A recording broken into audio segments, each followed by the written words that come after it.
Donc là en fait je tourne cette séquence là, c'est simple, c'est 7 jours après avoir posté la première vidéo de présentation de la Clio. J'ai lu l'intégralité de tous vos commentaires, qu'il y en a actuellement il y en a 86. Je les ai tous lus.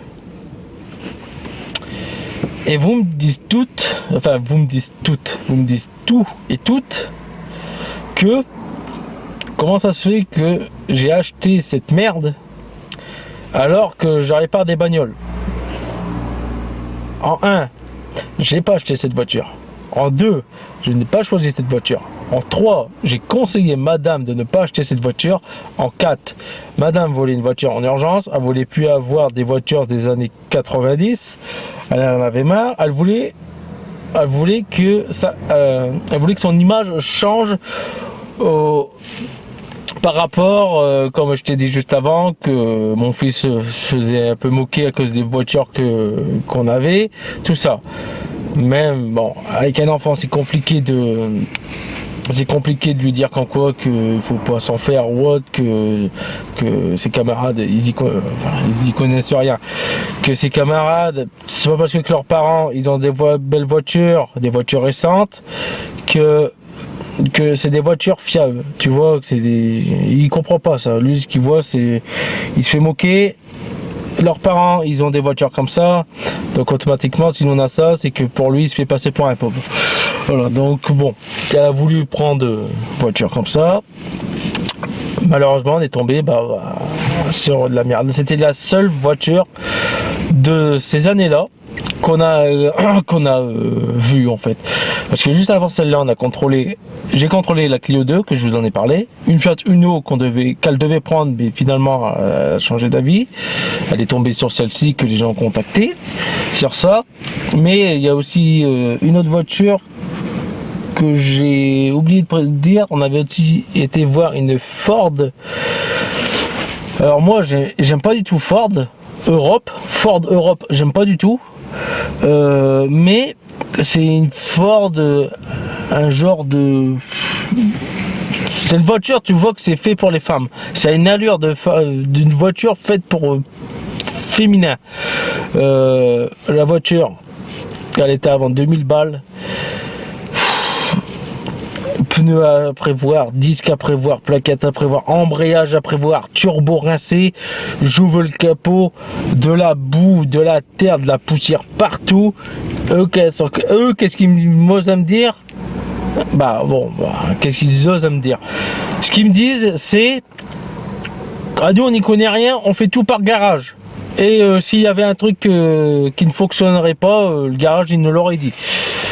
C'est comme j'ai dit à la personne de la Clio 2, si tu y vas pour faire une distribution et que tu as le carter d'huile qui est plié en dessous parce que tu as tapé une pierre, il va pas te dire votre carter d'huile il est plié. Tu l'as amené pour une distribution, il va faire pour la distribution, voilà. Il va pas commencer à regarder carter d'huile plié, turbo plié, les freins ils sont à faire, les pneus ils sont usés, t'as une jante de voilée. Non, lui, t'es venu pour ça, il va faire pour ça. Le reste, il s'en moque. Quoique, il pourrait peut-être te le conseiller, mais bon, quand souvent les garagistes te disaient il faudrait que vous pensiez à revenir, vous avez vos plaquettes à faire, ou alors vous avez votre courroie d'accessoires qui est à changer. Et qu'est-ce qu'on disait? Ouais, lui il a redit de la merde juste pour avoir des ronds, juste pour que je revienne et que je repaye pour qu'il y ait des ronds. Alors que mes disques et plaquettes, ils fonctionnent très bien et ma courroie d'accessoires elle a rien. Voilà. Donc c'est pour ça que maintenant les garagistes ils te disent plus qu'est-ce qu'il y a à faire.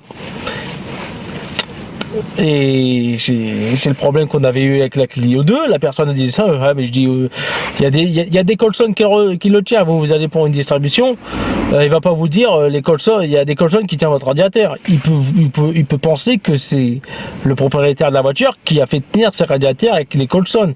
Donc il est au courant de son véhicule. Et normalement toute personne qui a un véhicule est censée être au courant, informée de l'état de son véhicule, informé pas par un garagiste ou un contrôle technique, informé toi-même, tu t'informes, tu regardes, tu contrôles ton véhicule.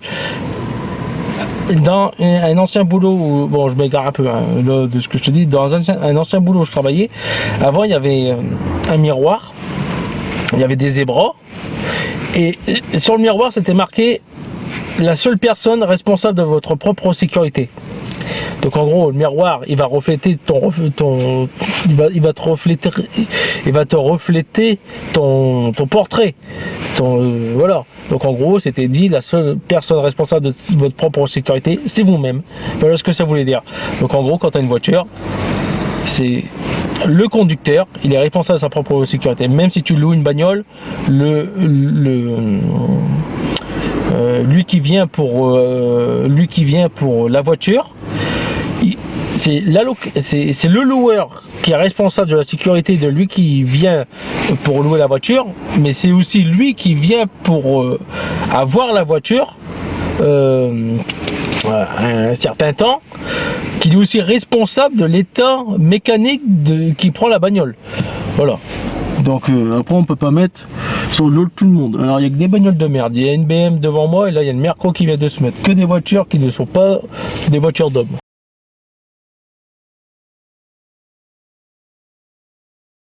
Bon, maintenant on passe à la Clio pour ceux qui sont là. Voilà. La Clio. Donc pour tous ceux qui ont découvert ma chaîne grâce à la présentation de la Clio 3 et qui se sont abonnés et aussi qui ont peut-être trouvé pour les freins, bah, merci à vous de vous être abonnés. Du coup vous êtes mes nouveaux abonnés pour ce type de véhicule, la Clio 3. Mais il n'y a pas que ce véhicule là. Si tu vas sur ma chaîne YouTube, tu verras qu'il y a plusieurs véhicules, essentiellement des véhicules des années 80 et 90. Donc tu peux rester quand même. Alors, celle-ci c'est une Clio 3, pour ceux qui n'ont pas vu la présentation. C'est une Clio 3 1.5 DCI première génération de 2005, ce qui est indiqué sur la carte grise. On a l'option des feux qui s'allument automatiquement, mais ça on s'en fout pour la panne qu'elle a, mais je te le dis quand même. Pourquoi je t'en parle? Parce que je trouve que c'est une option à la con. Parce que du coup, ma femme, quand elle a repris le C5 pour rouler, et ben, comme elle a pris l'habitude que les feux s'allumaient tout seul, et ben, elle n'allumait pas les feux quand on roule après 5 heures en hiver. Donc en gros, elle roulait sans feu. Ça a bien fallu lui coûter déjà 2 accidents. Donc, cette voiture, le problème qu'elle a, c'est qu'elle ne démarrait plus. Je dis bien, elle ne démarrait plus. Parce que maintenant, ce véhicule démarre. Ça fait maintenant précisément 5 jours qu'il est dans le garage. Alors, il était dans le garage pendant une journée. Il n'a pas démarré, même si la batterie était chargée à 13%. La batterie étant une batterie neuve de marque Noruto qui est de 70 ampères heure AH pour une capacité de 640 ampères. Donc A. Remplacé par exactement la même batterie qu'il y avait dedans. Noruto numéro 15 70 640. Voilà. Donc comme il y avait une dent. Ensuite, quand on a remplacé, je me suis aperçu que la cosse masse ici était cassée. Du coup, j'en ai profité, j'ai remplacé une cosse masse. Donc, sur ça, pas de problème, tout allait bien. Ensuite, à ça, il a commencé à avoir des problèmes. On a changé la batterie parce que on pensait que c'était la batterie. La voiture avait du mal à démarrer, on sentait qu'elle était fatiguée au premier démarrage. Alors, une fois la batterie changée, même problème. Du coup, je change 2 bougies de préchauffage sur 4. Pourquoi? Parce que c'était 10 € la bougie chez Noruto. Donc, actuellement, il y a 4 bougies Noruto de préchauffage. C'est exactement les mêmes par lesquelles j'ai remplacé. Il y avait déjà 4 bougies Noruto. J'ai remis 2 bougies Noruto dedans. Pourquoi? Parce que je sais que c'était moins cher sur Autodoc. Mais il est fallait tout de suite pour qu'on roule. Et 2 bougies sur 4, le véhicule aurait peut-être toussé au démarrage pour démarrer, mais il aurait démarré. Dis-toi que le C5, ça fait 3 ans et demi que j'ai le véhicule. Non, oui, ça fait 3 ans et demi que j'ai le véhicule. La personne avant moi que je connais, qui me l'a donné, ça fait 2 ans qu'elle a eu le véhicule. En tout, je connais le véhicule depuis 5 ans et demi. les bougies de préchauffage n'ont jamais été changées depuis qu'on connaît le véhicule. Et le véhicule, t'as même pas besoin de laisser le préchauffage pour dire qu'elle préchauffe. Tu mets la clé, tu tournes tout de suite, boum, le C5 démarre. Celui-ci, tu mets la clé, tu tournes la clé, tu dois attendre 3 secondes pour le préchauffage. Le C5, non. Le C5, tu mets la clé, tu veux qu'il démarre tout de suite, il va démarrer tout de suite. Sur ça, le C5 nous a jamais été de défaut, à part les défauts calculateurs qu'il y a actuellement à cause de la code anti-démarrage. Voilà. Donc, le C5 nous a jamais eu de problème, autant de problèmes que celle-ci. Et en plus de ça, sur le C5, c'est une batterie d'une puissance inférieure qu'il y a dessus. J'ai juste remis une batterie que j'avais acheté pour le ZX et je l'ai remis dedans parce qu'elle traînait. Elle a traîné 3 ans avant d'être utilisée. Donc, pour en venir là, on change batterie, bougie de préchauffage. Je change donc 2 bougies de préchauffage. Les 2 autres que j'ai démontées, je les contrôle. Fonctionne très bien. Tu mets le corps à la masse, la tête au plus, la bougie de préchauffage fonctionne très bien. J'ai testé ça sur les 4. Non seulement j'ai testé ça sur les 4, donc là il pleut. C'est ça le crépitement que tu entends. Non seulement j'ai testé ça sur les 4 fonctionnaient très bien, mais en plus, si on part du principe que le cylindre 1 est celui à côté de la boîte, donc cylindre 1 et 2, les 2 bougies de préchauffage là, j'ai galéré à les enlever. Donc j'ai réussi à retirer, à l'heure actuelle, maintenant j'arrive à retirer 2, 3, 4, mais le cylindre 1, c'est compliqué à retirer. J'ai l'impression que si je force, je vais arracher le filetage, je vais casser la vis, enfin la bougie dans la culasse. Donc du coup j'y touche pas. Et d'ailleurs c'est le même problème que j'ai sur le C5. Sur le C5 il démarre sur 3 bougies de préchauffage. Il y a la bougie de préchauffage au milieu qui est grippée.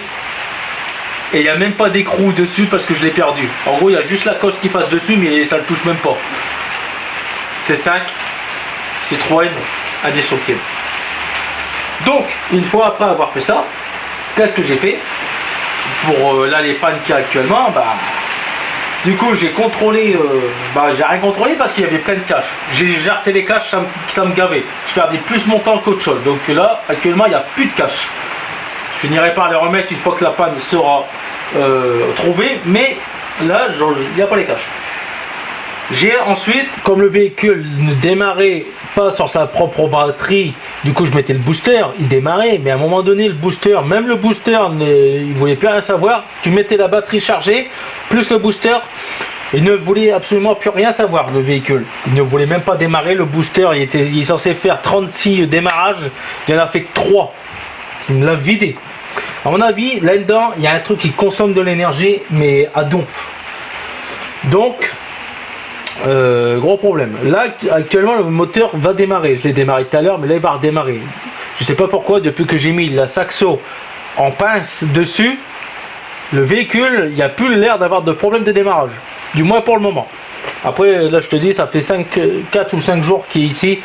Donc là il n'y a pas les températures, il n'y a pas le froid ressenti dans le moteur, tu vois. Parce qu'il est, on va dire, un peu à l'abri, même s'il fait actuellement 4 degrés. Hein. Donc, je retire ça, tubulure d'air turbo. Hein, il ne peut pas juste appeler ça une durée de turbo, non, tubulure. Donc, je retire ça. On va avoir accès là, donc je retire le cache qui avait là des bougies. Donc, qu'est-ce que je fais? Je prends un décapeur thermique, je commence à chauffer. Or, grave erreur, j'ai commencé à chauffer ici au niveau de la pompe. J'ai cramé ici le rotor de gasoil. Donc du coup, ça c'est une nouvelle durée de retour de gasoil. Mais bon, on s'en bat les couilles. Du coup, qu'est-ce que j'ai encore fait d'autre? J'étais là au décapeur pour essayer de chauffer. Rien ni fait. Rien voulu savoir. J'avais même retiré les bougies de préchauffage 4 et 2 parce que j'avais pas envie de retirer ça. J'ai chauffé vers l'épuis, mais le problème c'est qu'ici il y a des fiches des injecteurs, donc du coup je commençais à les cramer. Alors du coup j'ai arrêté. Ah ouais, ils mettent de l'électronique partout. D'ailleurs il faut que je retire les canalisations de 3 et 4 injections parce que j'ai le câble qui est sur la fiche de l'injecteur alors que la canalisation doit passer par en dessous, donc du coup ça tire le câble vers le bas et je risque de le casser avec le temps. Ça c'est pas moi qui les ai cassés. Hein? Donc Qu'est-ce que j'ai fait d'autre? Une fois que j'avais retiré ça, d'ailleurs je vais le retirer parce que j'ai besoin de le retirer. Hop. Voilà, ça c'est juste des agrafes. Il n'y a que lui là-bas qui est un peu plus chiant. Pas à enlever, mais à remettre. Parce que si tu le fais tomber, bah tu le fais tomber. Voilà. D'ailleurs ça, hein, toujours entretenu au garage par les anciens propriétaires, le bazar il est gorgé d'huile. Il y a plein d'huile dedans. Et bon, toujours entretenu en temps et en heure. Donc ensuite, tu arrives là. Là, qu'est-ce que j'ai fait? Bah là, ici, c'est ça. En gros, la pièce que je dois changer, c'est ça. Capteur de pression. Régulateur de pression de carburant. Oh, je sais quoi ce carton brun. Autrement dit, électrovanne de pompe. Voilà, en gros c'est une électrovanne de pompe, mais ça ils ont décidé de changer de nom. Capteur de pression de carburant. Voilà. Donc la pièce que j'ai pu voir sur le internet YouTube, la plus défectueuse, c'est ceci. Donc je vais changer cette pièce là. Parce que c'est la pièce la plus défectueuse. Donc pour changer, tu vois, il y a deux vis. Après ici c'est manchonné par des joints, donc il faut aller un peu au tournevis pour le tirer parce que bah ça coince. Donc pour en arriver là, tu dois retirer tous tes caches, le tube que je viens de retirer. Sur la pompe ici, tu as un truc en ferraille qui est repris là et là, qui maintient cette durite. Normalement là c'est une prise rapide de débranchement de câble de carburant, mais moi si je le fais à ma casser, c'est sûr et certain, parce que là contrôle technique, le monsieur voit si tu roules au rouge ou au jaune. Et ben regarde, hop, toi tu le vois pas, lui il fait ça, et hop il le voit. Après il le voit là-bas aussi au niveau de la poire. D'ailleurs la poire d'amorçage qui est complètement inaccessible, j'arrive pas à passer mes mains. Donc là ça bouge, ce qui est tout à fait normal, parce que j'ai été démonter les canalisations pour voir justement si j'avais bien la pression de carburant qui arrivait.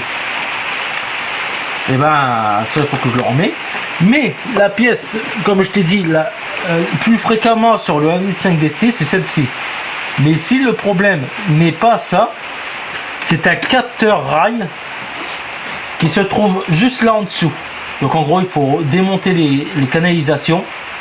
Il faut retirer ça.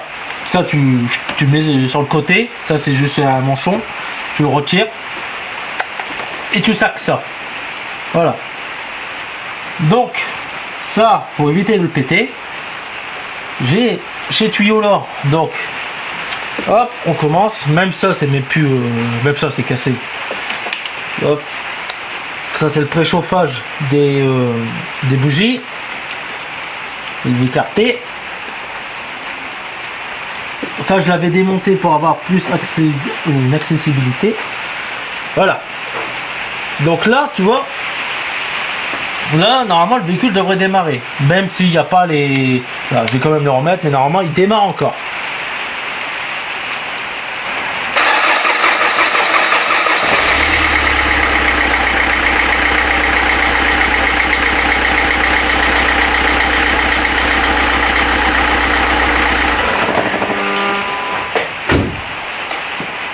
Donc, comme tu entends, il a démarré. Donc là maintenant il démarre même un peu mieux. Avant c'était comme si qu'il n'y avait pas de jus dans la batterie. Après c'était possible, mais là non. Donc moi je vais changer ça. Et si en changeant cette électrovanne, je vais l'appeler électrovanne, c'est plus simple parce que c'est ce que c'est. Si en changeant cette électrovanne c'est pas ça, bah, il faudra changer le capteur rail qui est en dessous. Et parce que lui en gros il va te donner une mauvaise info et du coup bah, le moteur il se lancera jamais. C'est pour ça que j'ai acheté un outil OBD2 de Diag que j'ai toujours pas reçu. Donc là maintenant il faut une clé de 17 pour ça. Moi je vais retirer les canalisations, c'est parce que j'en ai une qui est mal mise. Et aussi je vais en profiter pour resserrer ça. Voilà. Donc là normalement c'est du 17 aussi qui passe en dessous. Ça je l'avais desserré, j'ai oublié de le resserrer. Voilà. Mais sachant qu'il faudra desserrer ça, le faire enlever pour avoir accès au capteur rail directement en dessous. J'ai essayé de retirer ces fiches là. J'ai l'impression que si je force dessus pour les retirer, je vais les péter. Du coup, j'y touche même pas. Voilà. Et de toute façon, après, t'as pas besoin vraiment de. Tu n'es pas obligé de les retirer. Hop, la cosse.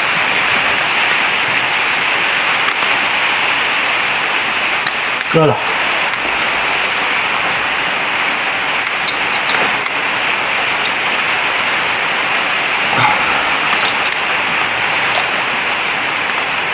Ça, moi je l'ai retiré pour avoir une meilleure accessibilité. Ça, c'est un capteur de pression aussi, de marque Delphi. D'ailleurs, le truc qui est là, c'est de marque Delphi. Moi, ce que j'ai pris, c'est pas de marque Delphi. C'est moins cher que j'ai pu trouver sur Autodoc.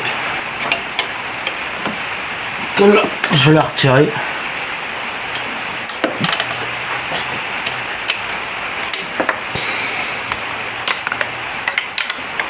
Ah bah ouais, il faut que je retire la canalisation dessus.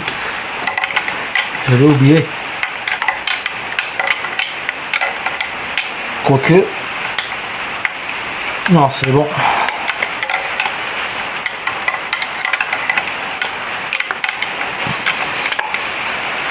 Bon.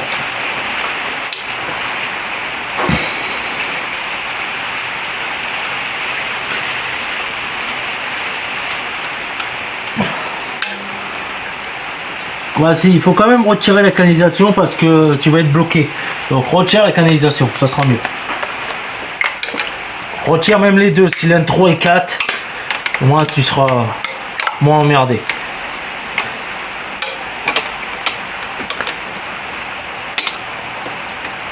Donc c'est du 17.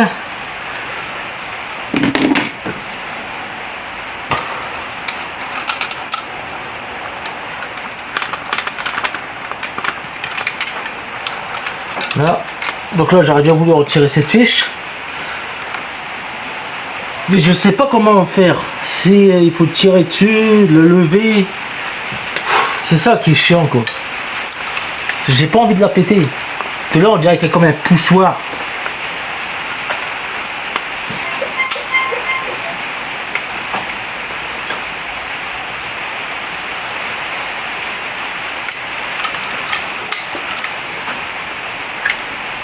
Ah bah ça y est.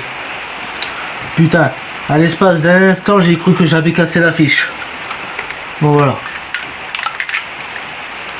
Donc en gros tu fais ça et ouais. J'ai cru que j'avais cassé la fiche l'espace d'un instant. Bon j'espère qu'il faudra pas faire un truc crocodage. Parce que là-dessus maintenant c'est hyper chiant. Un véhicule de merde. C'est le cas de dire, c'est un véhicule de merde. Rien tel qu'un bon vieux gasoil sans électronique Atmo.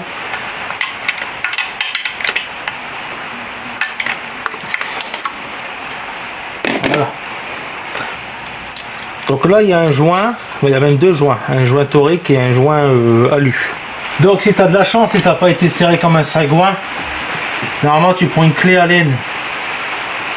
Alors putain, je l'avais, je l'ai plus, elle a l'air de savoir barrer. Comment j'ai fait la dernière fois?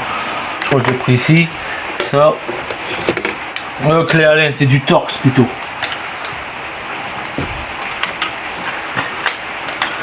Voilà.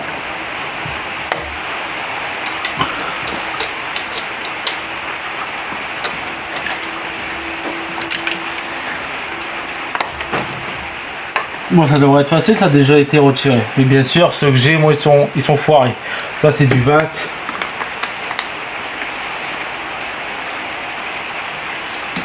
Est-ce que c'était du 25? Bon, si je force, ça va foirer. C'est du 25.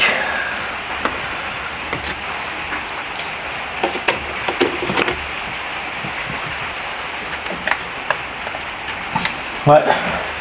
Torx 25.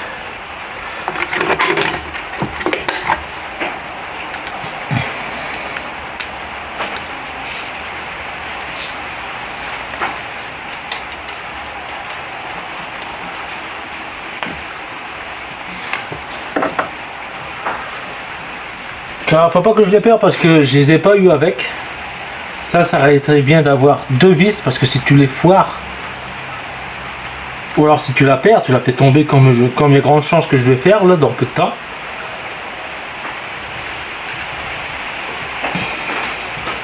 Voilà, ici. Il m'en reste une.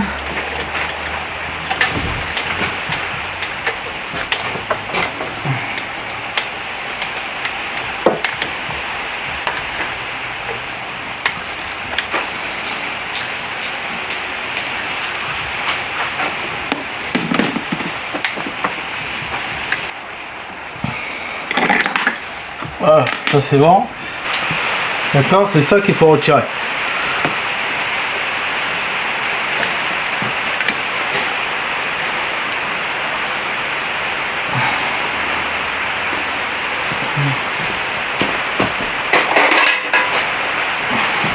Je vais conserver cette pièce parce que je semble que ça a l'air d'être la pièce d'origine, mais au cas où si celle-ci est défectueuse, que là je sais que ça fonctionne, elle peut toujours dépanner. Parce que si c'est pas ça le problème, ça veut dire qu'en gros la pièce que j'ai changée, bah c'est pas ça quoi. Je vais prendre une passe, ça se rend mieux.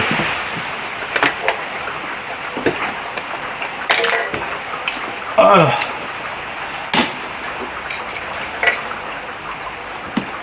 Donc voilà les deux pièces. Voilà. Donc là c'est la marque Delphi. Bon bah j'ai abîmé le numéro de série. Et là bah, c'est la marque qui est sous le carton. Enfin, qui est là.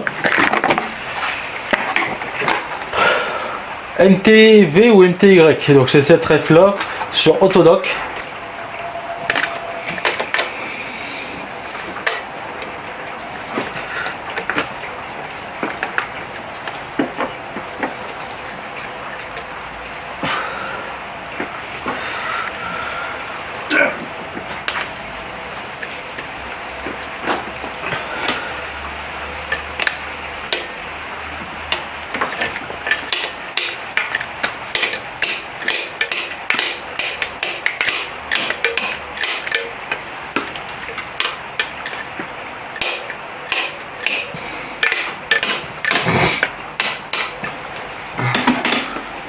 Voilà.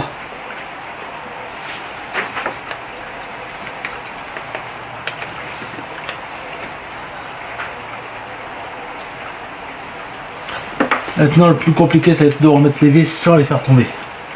Bon, celle-ci ça a l'air d'être la plus simple.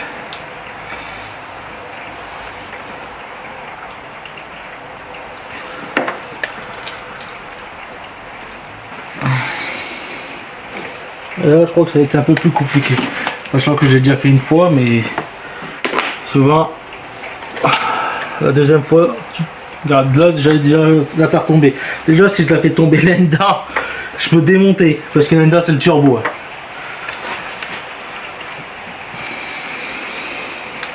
C'est con, ils sont pas aimantés. Enfin, j'ai pas mes trucs à aimant là.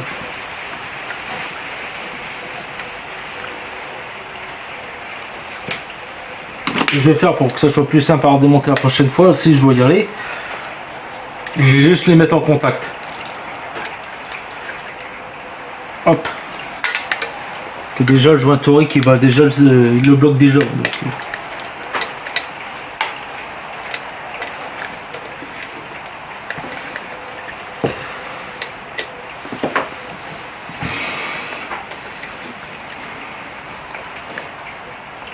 Voilà. Bon, maintenant que tout ça c'est mis, il n'y a plus qu'à rebrancher ce capteur là.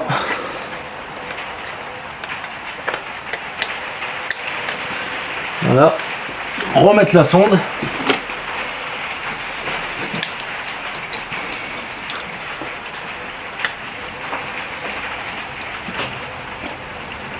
Tu vois, il y a un point dur là, quand tu veux remettre la sonde. Brancher injecteur, dernier injecteur.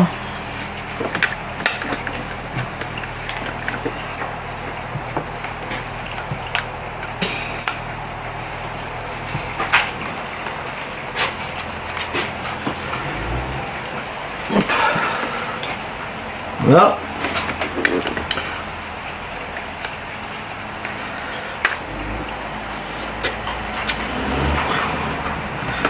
Je vais mettre 7 préchauffages.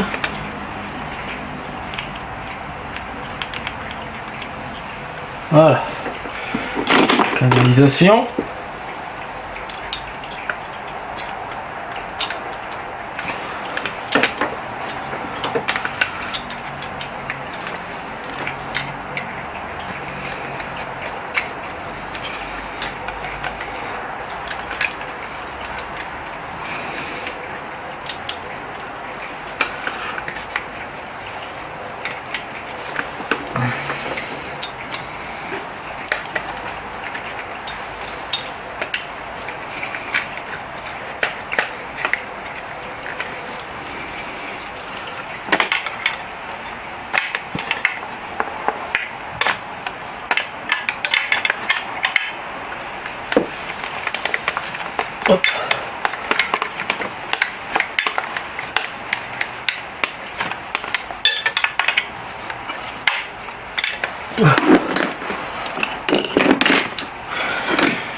Ça c'est bon, ça c'est bon.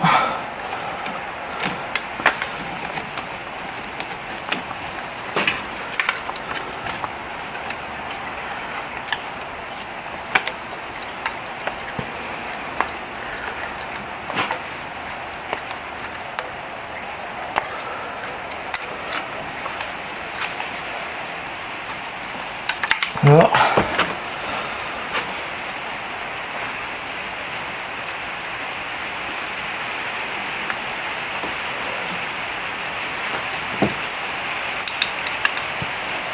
Voilà, ça c'est remis, ça c'est remis. Donc là, tout est remis.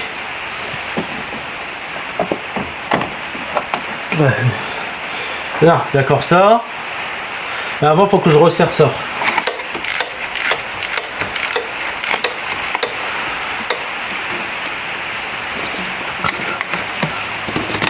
Hop.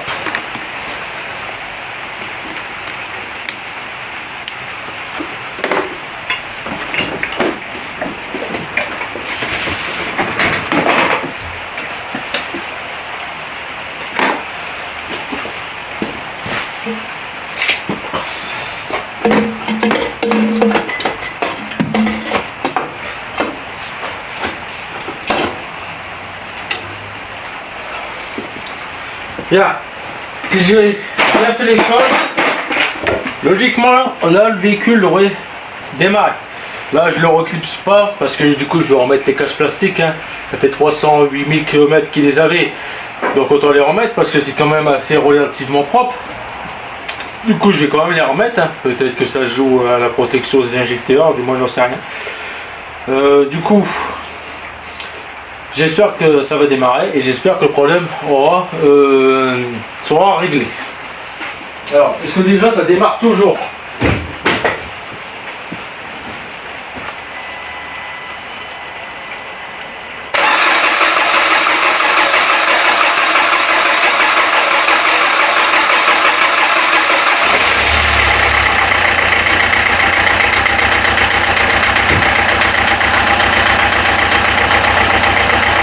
J'ai eu un doute l'espace d'un instant. Ah, voyez, il a repris connaissance. Donc tu vois le démarrage là qui était long, bah, ça faisait pareil, mais avec comme si que la batterie était hyper faible, ou alors que le démarreur il était HS, enfin, qui était en fin de vie. Ça faisait ça, donc quand il faisait -3, il faut comprendre que c'était pas facile pour lui de démarrer.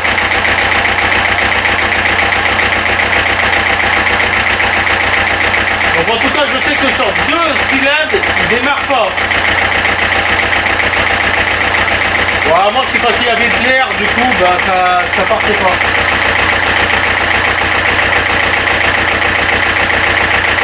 Je vais le laisser tourner un petit peu comme ça pour voir s'il va pas se couper.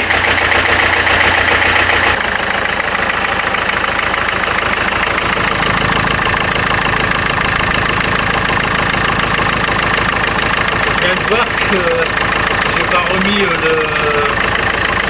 à la main en fait, le cylindre 2. En gros il a démarré sur le cylindre, du moins sur le chauffage. Donc là il y a de l'eau à cause de la condensation. C'est tombé droit sur le moteur. On va enlever sur la batterie, on va sortir tout éliminer là.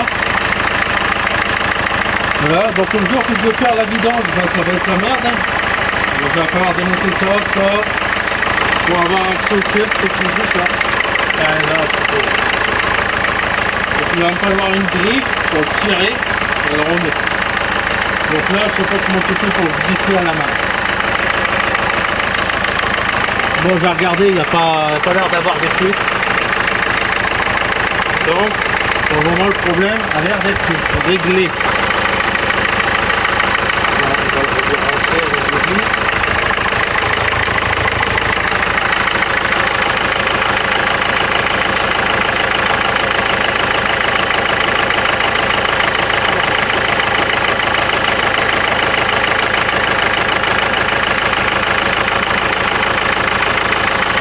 Voilà.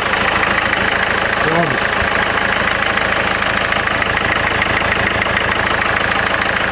Bon, bah, j'ai plus qu'à remettre tous les caches batterie, tout ça, et la foutre dehors le temps d'une journée pour voir si elle remerde ou non. J'ai déjà ça, hein. Donc ça c'est du carton. À mon avis, ça doit aspirer aussi l'air chaud du moteur parce que ça a l'air d'être du carton et c'est sûr de la chaleur elle doit passer à travers. Donc j'ai déjà ça je peux le dégager, pas l'oublier. Ça aussi.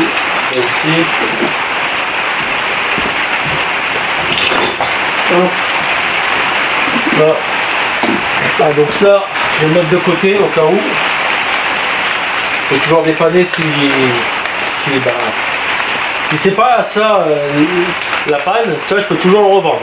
Voilà.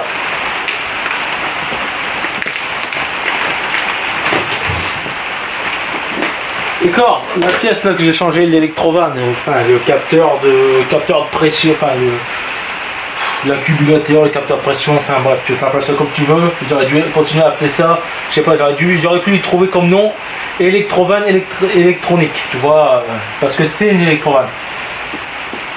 Du coup, je sais plus ce que j'allais dire. Oui, donc si c'est pas ça, ah oui, c'est ça que je voulais dire. Cette électrovanne là, si c'est c'est pas la moins chère, mais c'est la troisième moins chère que j'ai trouvée sur Autodoc. La moins chère c'est du Ridex. Je veux même pas l'acheter. La dernière fois que j'ai pris une pièce Ridex pour le freinage, c'était une catastrophe, ça me bloquait les roues arrière. Il n'y a que le démarreur, bon il est fatigué maintenant, mais le démarreur fonctionne très bien sur le Ridex, du moins pour le trafic. Mais là, je voulais une pièce comme ça électronique aussi importante, même pas du Ridex. J'ai déjà vu quelqu'un qui a acheté un genre de boîtier solénoïde sur une EXM pour faire redémarrer une bagnole qui n'avait pas tourné depuis 15 ans, parce qu'il savait que c'était ça le problème une fois qu'elle chauffait. Il met un boîtier Ridex moins cher parce qu'il dit bon ça va dépanner pour le faire démarrer. Pas d'allumage. Il remet l'autre boîtier, lui d'origine de la XM qui était défectueux. Le moteur démarre. Ah, bref. Donc, pièce électronique Ridex, non merci. 81 € et après si tu voulais du haut de gamme, tout ça, là tu passais les 120 €. C'est entre 81 € à 120 € la fourchette. Entre les deux tapants. Après Ridex, je crois que c'était 65 ou 75 €. Voilà. Bon bah je vais remettre tous ces plastiques là. Comme ça pourra protéger. Alors m'empêche avec les plastiques, c'est que si tu as une fuite gasoil, et bah tu ne vois même pas qu'il y a une fuite gasoil. Alors sur la pompe, c'est ça qui est sur la pompe qui maintenait sur la pompe. C'était comme ceci. Voilà. Donc ça, je vais pas m'emmerder, moi je le remets pas, ça fera du point en moins à la voiture. Puis ça, bon bah. C'était peut-être pour un point fixe. Je sais même pas où j'ai mis les vis pour te dire. Je vais voir. Alors les plastiques, je sais pas où je les ai mis. Je les ai trouvés. J'ai une vis, mais ça c'est pas la vis du bazar, c'est la vis pour la tubulure. Voilà. Celle de la batterie, je peux déjà la remettre. Qui était déjà cassée d'origine vendeur.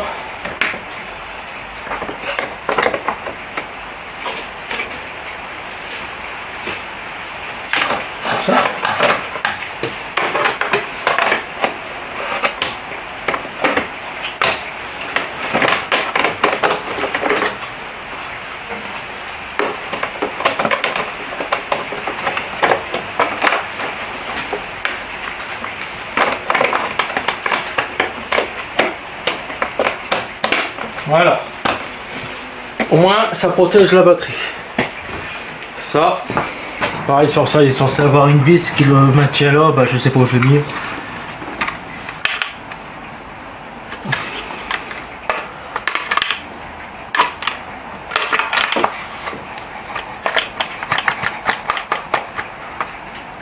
Donc déjà ça gêne. Donc en gros tu dois retirer le cache, tu dois retirer ça. Enfin ça, le truc en plastique. Tu dois retirer ça aussi. La dernière fois j'ai réussi à le remettre. Là, ça m'a fait plus chier qu'autre chose.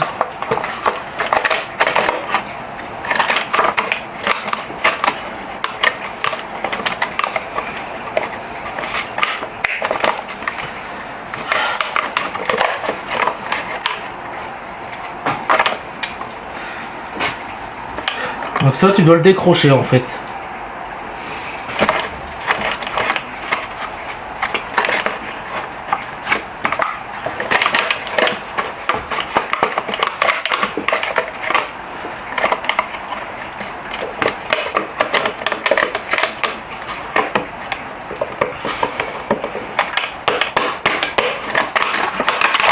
On dirait que c'est remis.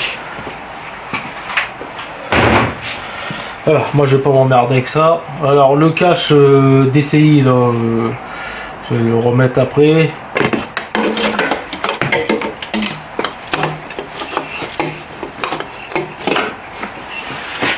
Voilà, c'est emboîté.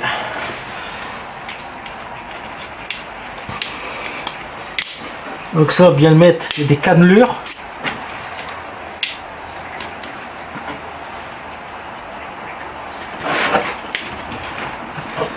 Voilà. Donc, démarre encore une fois, toujours tel.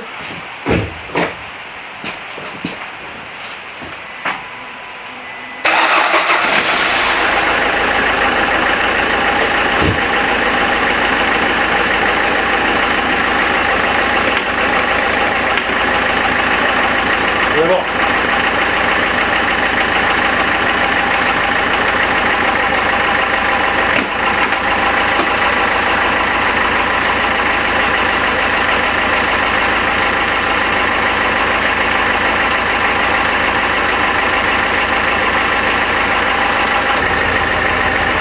Voilà. Bon, je vais faut la mettre dehors et attendre demain si ça la redémarre ou si elle est encore capricieuse. Un jour, la rue sera mienne.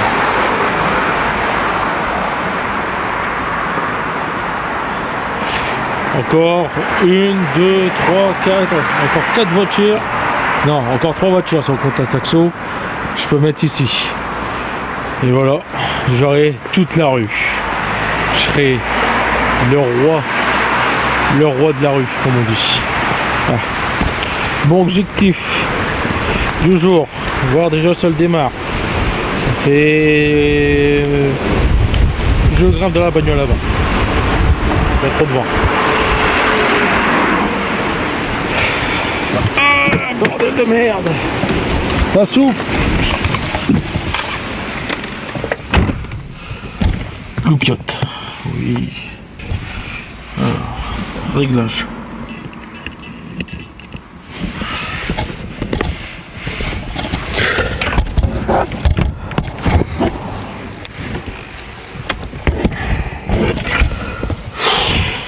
Je peux même pas vous poser.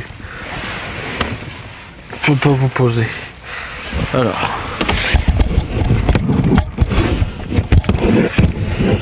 Voiture de merde. Alors, on va faire avec. Voilà. Normalement, bon bah attends, on l'attrapera. Alors, objectif. On va faire démarrer. Ça fait une semaine depuis la séquence du électrovan de pompe. Hein. On va l'appeler comme il est censé s'appeler. Qui est mis. La voiture. On n'a pas encore eu de souci, on n'a plus, du moins on n'a plus le souci qu'on avait. Donc elle redémarre. Alors, je te mets le contact, je laisse pas chauffer. Ça on l'éteint tout de suite. Là, ça, on enlève la soufflerie. Et tout là ça a démarré. Voilà. Véhicule démarré. J'ai plus le problème. Il n'y a pas eu de. Attends. Il n'y a plus le véhicule qui galère. Je peux encore allumer des lupiottes? Est-ce que je peux tout allumer? Le C5 il claire quand même pas mal. Oui, Donc, je sais plus ce que je disais. Si c'est oui, alors si c'est flou, bon bah je peux pas le régler, c'est pas un appareil hybride. Du coup, je dois faire tout manuellement. Donc là, voilà, vous m'excuserez. Donc là, il démarre. Donc on n'a plus le souci, on a fait à peu près, bon, allez, en gros, peut-être une cinquantaine de kilomètres avec la bagnole. Ouais, c'est en gros la voiture, elle sert juste à madame pour ramener les enfants à l'école, faire les courses comme moi j'ai pas envie de le faire, donc du coup elle le fait pendant que je travaille. Ça, aller à un boulot et revenir, c'est tout. Voilà, donc en gros elle a fait en 7 jours à peu près 50 kilomètres. Donc voilà, moi la voiture j'utilise rarement, et quand je l'utilise c'est pour aller amener mon fils à l'école parce qu'il y en a marre d'être dans les miennes. Il dit non, c'est une voiture de pauvre. Du coup, avec ses copains, il se fait moquer. Donc du coup, il préfère soit le C5, soit la Clio. Le trafic, les copains la regardent de travers. Je peux faire regarder de travers par les parents. Et dans la R11, il dit non, c'est une voiture de pauvre. Je veux pas. Voilà. Donc là, véhicule il démarre. Entre temps, j'ai reçu ceci. Le lecteur code OBD2. Voilà, donc avec la prise.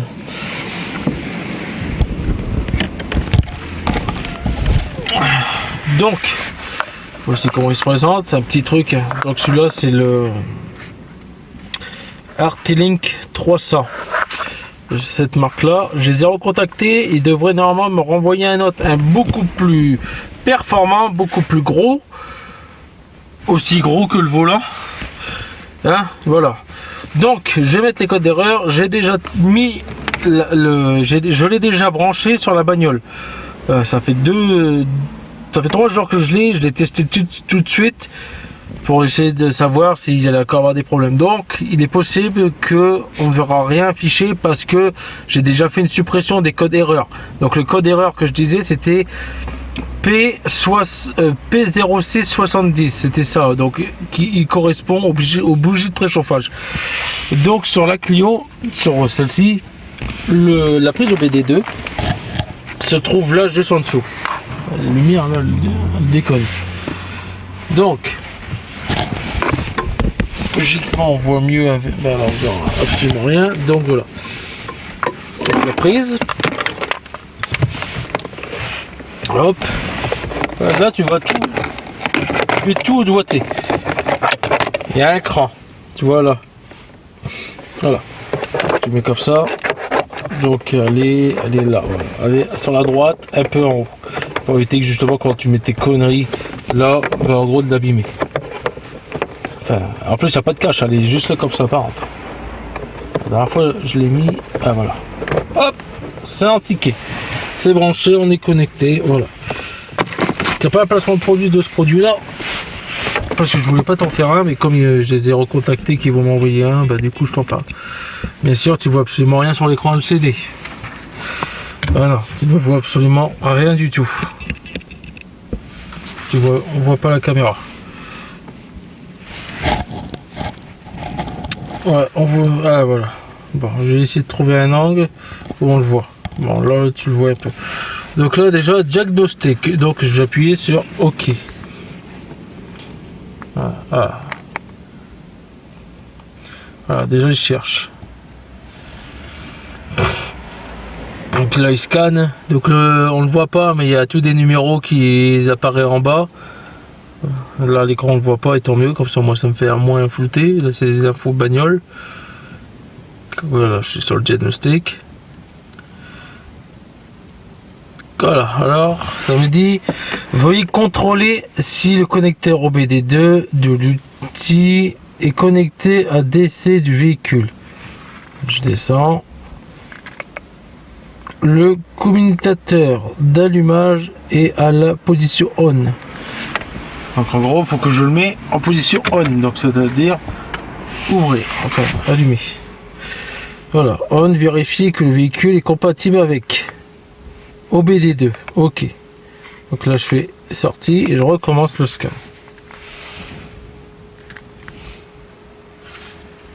Voilà, donc là, il m'a trouvé des trucs. Putain, mais pourquoi en fait on voit pas l'écran?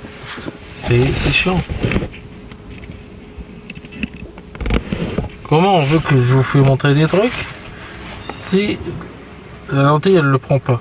Bon, je vais te le dire. Donc en haut, j'ai un DTC S. Attends, je vais paramétrer. C'est-à-dire, lecture, bah ouais, là il est en français. Ok, donc je fais. Oh merde. Ah, bon, il m'a remis un truc. Donc voilà, il m'a remis le code erreur. Putain, c'est gavant.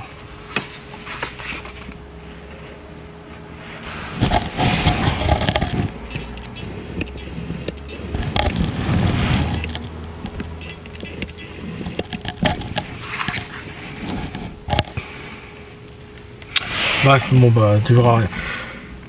Donc P0670, générique actuel, circuit de module de commande de bougie de préchauffage. Quand tu regardes sur internet, ça me met, bah en gros ça met c'est des bougies de préchauffage. Là c'est 1 sur 2, donc j'ai 2 trucs en DTC. Deuxième, toujours pareil, circuit de module commande de bougie de préchauffage. Ça me trouve 2 fois le même truc. Écrit exactement pareil. Alors actuel, attente, en attente, ok. Donc ça met actuellement. Ça, circuit de module de préchauffage. Donc en fait c'est peut-être parce que le véhicule est allumé, donc il détecte qu'il y a ça qui est en route. Voilà, donc je vais. Voilà, si je veux faire code, effacer, remettre l'information diagnostique concernant. Bon, ça rien. Préparation IM. Depuis DTC effacé. Le cycle drive. Ok. Le véhicule ne supporte pas. Bon bah déjà ça ne marche pas. Fuel dri, ok. Voilà, c'est tous des trucs que je ne comprends pas. Data system. Obtention de data system. Alors, bon bah là on peut pas le voir, mais en gros c'est là actuellement il dit combien de degrés il fait. Alors extérieur, donc il fait 14 degrés dans la voiture, ça me dit 10 degrés. Map en KPA, donc j'ai 97.1, RPM 0 tour minute, ce qui est normal, le moteur ne tourne pas. Vitesse, il dit la vitesse aussi en kilomètres, là 0. Les trucs des pollution, bah, il le dit pas non plus parce que le véhicule ne tourne pas. Voilà. Et après 10, après il y a encore un autre truc. Voilà. Donc là, je vais démarrer le véhicule. Voilà. Là actuellement ça a changé. RPM, la voiture me dit on stagne à 860 tours minute parce qu'elle fait elle oscille entre 850 et 865. Et là on est, bah là c'est à aiguille donc il ne faut pas le savoir.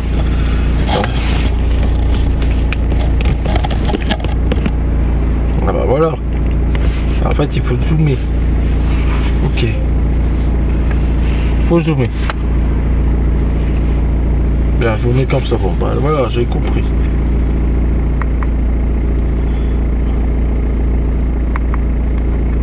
Voilà. Là, 16 degrés. Là, vous voyez 0 km. Je vais avancer sur la place qu'il y a devant. On va voir qu'est-ce qu'il dit. Je vais avancer à l'embrayage.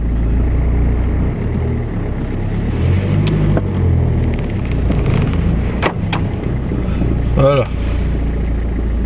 Je ne sais pas si j'ai bien cadré.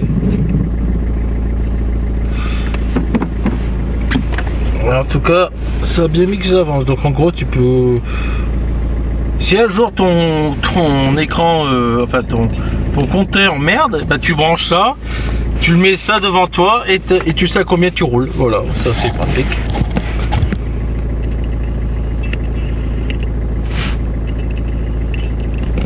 Voilà, donc je fais ressortir. Voilà, c'est ça, de lecture code. Donc ça me met ça et ça. Effacer les codes. Ok. Ok. Bien. J'ai sorti. Êtes-vous sûr? Ok. Recherche. Veuillez entrer un DTC. Bon bah ça par exemple si je mets le code là qu'il m'avait mis, donc P. Bon ok, il n'y a rien. Voilà, c'est pas facile. Bon je vais sortir de là parce que c'est avec une main et regarder en même temps par l'écran, c'est pas facile. Réglage. Langue. Langue, unité de mesure, ouais. Donc ça on n'a pas besoin, aide, on n'a pas besoin. Donc en gros c'est que diagnostic. Ok, donc voilà.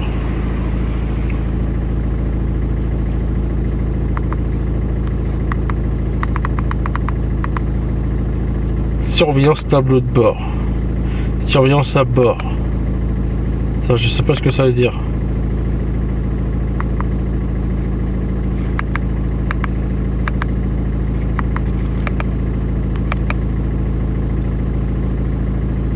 Test de fuite du système évaporable n'est pas supporté.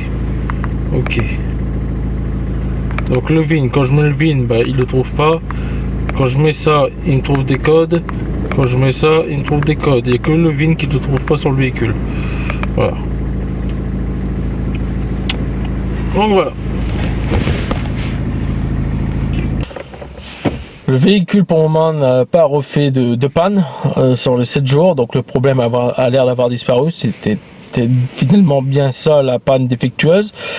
Quoique il y a moins gelé qu'il y avait gelé avant. Donc est-ce que ça a joué? Je ne sais pas. Mais en tout cas pour le moment le véhicule n'est pas rentré dans le garage depuis que je l'ai sorti.